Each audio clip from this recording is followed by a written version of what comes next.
Hey guys, सो ये जो question है गेट 2015 का क्वेश्चन है आपके सामने। तो इस क्वेश्चन में गाइस बेसिकली क्या पूछा, मैंने नंबरिंग कर दिया पहले ही। अगर आपने जानना हो कॉन्टेक्स्ट स्विच के बारे में,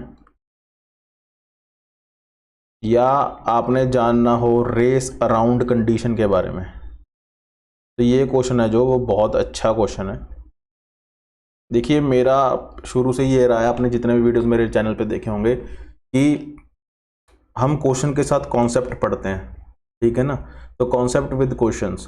तो अब इसमें क्या है कि कॉन्टेक्स्ट स्विच क्या होता है कि दो हमारे पास मल्टीपल प्रोसेसेस हैं या ट्रांजैक्शंस हैं, और ट्रांजैक्शन के अंदर कुछ इंस्ट्रक्शंस लिखी हुई हैं, प्रोसेस के अंदर कुछ इंस्ट्रक्शंस लिखी हुई हैं। तो एक इंस्ट्रक्शन पूरी करके हम दूसरे पे चलते हैं, या बिना पूरी करे दूसरे पे चलते हैं, तो उन दोनों में कॉन्टेक्स्ट स्विच करते रहते हैं। एक इंस्ट्रक्शन किसी प्रोसेस की, दूसरी इंस्ट्रक्शन किसी और प्रोसेस की, ऐसे हम यूज करते हैं।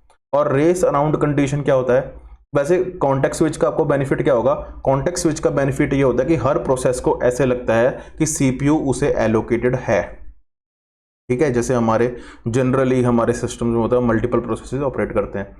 और रेस अराउंड कंडीशन क्या होती है कि जो भी कॉमन वेरिएबल होता है, जैसे इस क्वेश्चन में बी है, तो अगर उसमें मल्टीपल प्रोसेसेस काम कर रहे हैं, और अगर हम इंस्ट्रक्शंस का जो हमारे पास प्रोसेस दिया हुआ है, मान लीजिए 1 2 3 4 1 3 4 2 1 4 2 3, अगर हम ऐसे इस्तेमाल करते हैं तो उसमें क्या होगा? तो अगर बी की वैल्यू डिफरेंट आए by changing the sequence of instructions, तो उस केस को बोलते हैं रेस अराउंड कंडीशन। हमें ऐसे सिस्टम बनाने चाहिए जिसमें रेस अराउंड कंडीशन वैसे ना हो, ठीक है। चलो शुरू करते हैं इस क्वेश्चन को। तो इसमें क्या है, दो प्रोसेसेस हैं, मतलब बेसिकली दो फंक्शन दे रखे हैं, एक P1 एक P2। उनमें एक शेयर्ड वेरिएबल है B, और B की इनिशियल वैल्यू क्या दी हुई है? B की इनिशियल वैल्यू दी हुई है 2, ठीक है। तो P1 है और P2 है, इसमें कॉन्टेक्स्ट अलाउड है, ऑब्वियसली हम यही मान के चलते हैं। The number of distinct values, कि कितनी डिस्टिंक्ट अलग अलग डिफरेंट यूनिक वैल्यूज आएंगी B की possibly take after execution is okay. तो ये इसमें पूछा गया है। सो अब मान लीजिए हम पहले एग्जीक्यूट, हमारे पास क्या क्या फॉर्मेट है, मेरे पास 4 इंस्ट्रक्शंस हैं, 1 2 3 4 हैं बेसिकली। तो उसके कौन कौन से सीक्वेंसेस हैं जो हम ले सकते हैं? 1 2 3 4 ही ले सकते हैं, 3 4 1 2 ले सकते हैं, 1 3 2 4 ले सकते हैं। उसके बाद 1 3 2 4 आ गया ना। फिर उसके बाद ले सकते हैं 3 1 4 2 ले सकते हैं। और क्या ले सकते हैं? 1 3 4 2 एंड 3 1 2 4। तो ये हमारे पास 6 तरीके के सीक्वेंसेस आ गए, ठीक है। और अगर कोई और भी सीक्वेंस आता होगा तो मुझे कमेंट सेक्शन में लिख के बताना जरूर, और इसकी क्या वैल्यू आई बी की उसके बेस पे, ठीक है। तो ये 6 सीक्वेंसेस आ गए, तो 6 सीक्वेंसेस के बेस पे हम बी की वैल्यू फाइंड करते हैं, फिर काउंट करेंगे कि कितनी वैल्यूज डिस्टिंक्ट है उसमें से, ठीक है। तो पहले 1 2 3 4 को देख लेते हैं। मान लीजिए यहाँ पे b -1 मतलब कि 2 -1, ठीक है। तो 2 -1 के सी की वैल्यू कितनी होगी? सी की वैल्यू होगी जी 1। उसके बाद b क्या है? 1 2 3 4 है ना, तो b क्या है? 2 इंटू सी, सी क्या था यहाँ पे? 1 था, तो 2 इंटू 1 इज 2, तो b की वैल्यू 2 आई है। इसके बाद हम 3 वाली एग्जीक्यूशन करते हैं, तो b की पहली वैल्यू कितनी है? 2, जो यहाँ पे हमारे पास आई है, ठीक है ना, क्योंकि b की वैल्यू चेंज हो चुकी है। तो 2 इंटू 2 4 वैल्यू आ गई d में, और d -1 मतलब 4 -1, तो b में कितनी वैल्यू होगी? 3, तो 3 इज आर वैल्यू। तो इसमें b की वैल्यू आ जाती है 3। इसके अगला चलाते हैं, इसको मैं थोड़ा इरेज कर देता हूँ ताकि आपको क्लियरली फिर समझ आ जाए।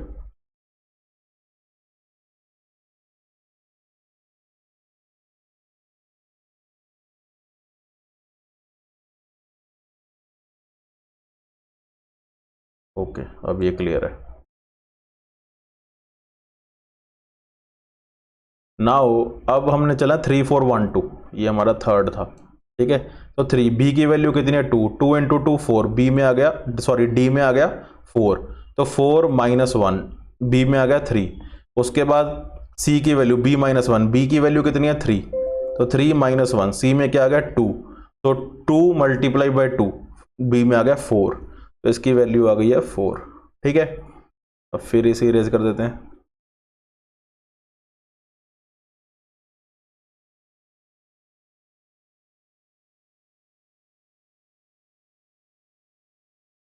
नाउ 1 3 2 4, ओके पहले 1, तो बी में कितनी वैल्यू थी 2, 2 माइनस 1 इज 1, तो सी में आ गया 1, तो 2 मल्टीप्लाई बाई 1 इज 2, तो बी में 2 आया।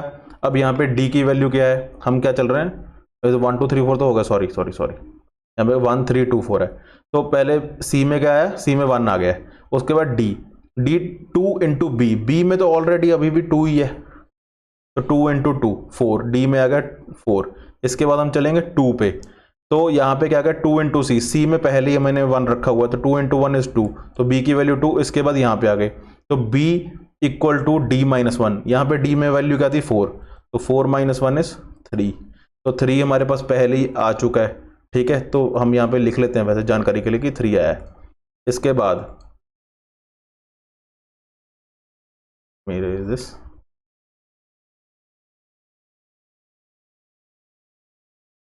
इसके बाद 3 1 4 2, ओके 3 1 4 2 चलाना है, फाइन, तो 2 यहाँ पे 2 है, 2 इंटू 2 डी में आ गया 4, ठीक है, उसके बाद हमने चलाना है 1, तो बी में ऑलरेडी 2 पड़ा है, 2 माइनस 1 इज 1, सी में आ गया 1, उसके बाद फोर्थ इंस्ट्रक्शन, तो डी में यहाँ पे क्या था 4 था, 4 माइनस 1 इज 3, बी में 3 आ गया, और यहाँ पे फिर 2 चलाना है, तो 2 इंटू सी में क्या था 1, 2 इंटू 1 इज 2, तो फाइनल वैल्यू कितनी आ गई 2 आ गई बी की, ओके तो 2 आ गया यहाँ पे।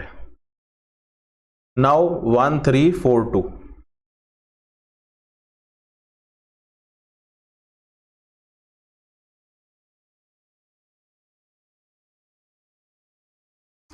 तो 1 3 4 2, ठीक है, तो बी में कितना है 2, 2 माइनस 1 इज 1, सी में आ गया 1, उसके बाद हमने थर्ड इंस्ट्रक्शन पे चलना है, कॉन्टेक्स्ट स्विच कर दिया, तो बी में कितना आएगा, इस 2 ही है यहाँ पे, तो बी की वैल्यू तो कोई भी चेंज नहीं हुई, सी की वैल्यू चेंज हुई थी, तो 2 इंटू 2 4, डी में आ गया 4, उसके बाद क्या है fourth, okay D minus 1, 4 minus 1 is 3, B की वैल्यू 3 होगी, उसके बाद 2 2, अब C 2 multiply 1 is equal to 2, तो फाइनल वैल्यू बी की कितनी आई है 2, ओके, तो अब आया 3 1 2 4 पे, लास्ट है हमारा ये वाला,